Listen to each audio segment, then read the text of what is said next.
Hello.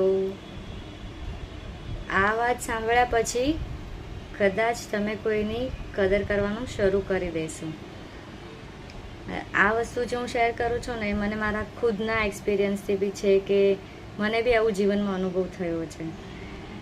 પૈસા હોય ત્યારે માણસનું વર્તન કેવું હોય છે અને પૈસા ન હોય ત્યારે માણસનું વર્તન કેવું હોય. ક્યારેક જીવનમાં કેટલાક લોકો છે ને એવા મળી જાય છે જે ખાલી આપણી જરૂરત હોય ને, મતલબ કહીએ ને કે એને જરૂર છે, આપણે એની સપોર્ટ કરી શકશું એટલી વાર માટે આપણી સાથે હોય અને પછી બદલાઈ જાય. તો તમારા જીવનમાં એવા કેટલા વ્યક્તિ છે એ જરૂર કમેન્ટમાં કહેજો કે જે દિલથી આજે પણ તમારી સાથે છે અને હંમેશા તમારી સાથે રહેશે.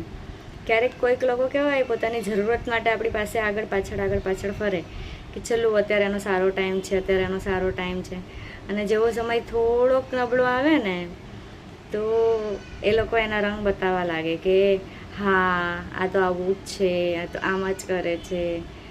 શું તમારી લાઈફમાં એવા કોઈ હોય ને તો પ્લીઝ એવું તમે એને, મતલબ મારા હિસાબથી સપોર્ટ સાથે તો રહેવાનું જ, સાથે કેમ નહીં રહેવાનું, સંબંધ તો રાખવો જ પડે, પણ આપણે એની વેલ્યુ કરતાં શીખી જવાની કે આપણી કેટલી વેલ્યુ કરે છે અને ક્યારે કરે છે, શું કામ કરે છે. જ્યારે જરૂરત હોય છે ત્યારે જ આવે છે ને, જરૂરત વગર તો આવતા જ નથી. તો પછી એ વસ્તુ આપણે શીખવી પડશે કે હવે આ વ્યક્તિ આપણી સાથે નહીં રહી શકે. તો સંબંધ એવો હોવો જોઈએ કે જે ગમે તેવું થાય પણ આપણી સાથે જ રહે. અને અમુક સંબંધ એવા હોય કે વૃક્ષ જેવા હોય, હર વર્ષે એના રંગ બદલાય. વૃક્ષના જેમ પાંદડા હર વખતે ખરી જાય અને નવા આવે, તો અમુક સંબંધો છે ને રંગ બદલતા હોય છે. સમય જેવો તમારો એવા એ તમારા, અને સમય જેવો ખરાબ એવા એ બીજાના. તો એવા સંબંધોથી કંઈ મતલબ તો નથી મારા હિસાબથી.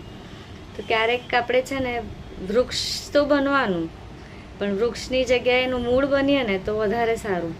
મૂળ ક્યારેય પોતાની સ્થિતિને ચેન્જ નથી કરતું, એને એ જ સ્થિતિ પર અડગ રહે છે. ગમે તેવી મુશ્કેલી આવે તો એની આપણી સાથે રહે છે. તો સંબંધ એવો હોય ને કે જે કાંઈ પણ મુશ્કેલીમાં સાથે રહે અને આપણી વસ્તુને સમજે, તો એ વસ્તુ બરાબર છે કે સંબંધ સાચો છે. અને સમય બદલતા, રંગ બદલતા લોકોથી છે ને દૂર રહેવું.